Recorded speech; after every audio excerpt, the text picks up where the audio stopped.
Hey stunning fam, this is Sarah. Welcome back to another DIY video. Today you are going to be watching the final part of the kitchen bar series.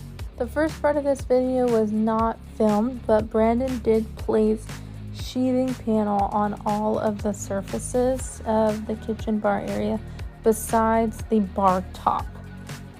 After placing the sheathing panel onto the bar frame, Brandon placed backer board on top of the sheathing panel.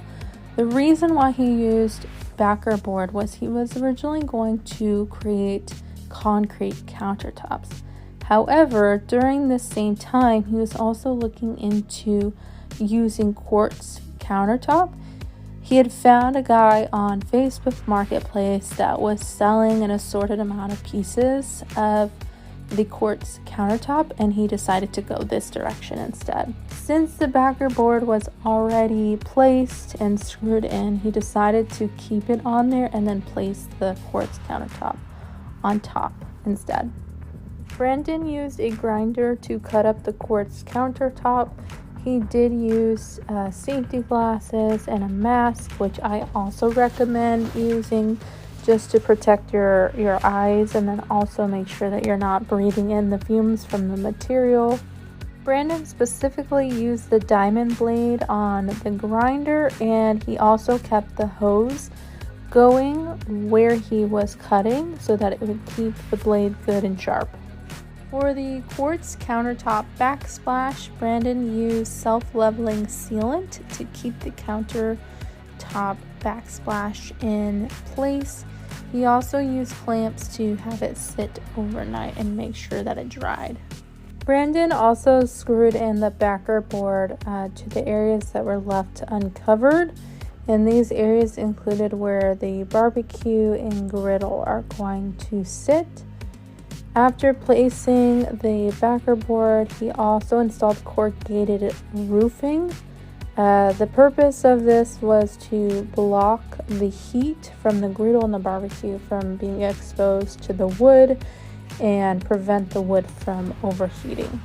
Brandon used 1/2-inch plywood for all of the shelves, so he placed the plywood on the top and the bottom of the shelves on the left side, and then he also placed it on the bottom of the right side, which is where all the plumbing and sink sits. For the bar top, Brandon used unfinished spruce pine fir board. Brandon used wood glue and clamps to keep these wood boards in place. Brandon used tongue and groove wood to cover up the frame of the bar, which matches the front of the bar that he placed in part 2 video of this series. As Brandon is putting in the tongue and groove wood, you'll also see that he installed 2 stainless steel products. The first one is the double door that is located under the sink, and then to the left of the sink you'll also see that he installed the kitchen drawers. I will place both of these products in the description below.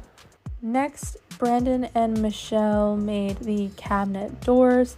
These are composed of 3 fence boards placed together and then 2 1x3s screwed in to keep all of the fence boards together.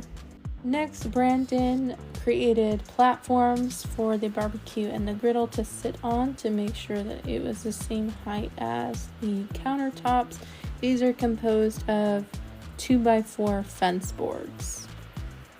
Brandon used early American stain for the whole frame, and he did this so that it would match the back wall.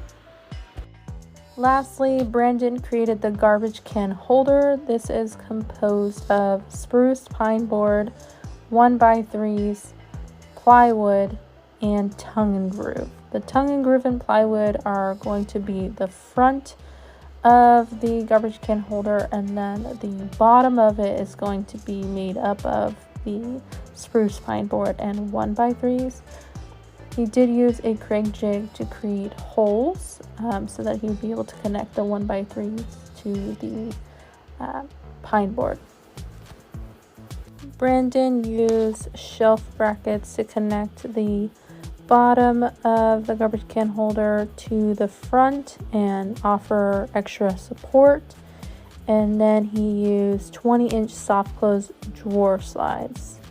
The final details of the kitchen was not filmed, but some of those details include installation of the faucet for the sink, a glass cleaner, the backsplash on the back wall, a bar shelf, TV, sound bar, refrigerator, shelf cabinet system.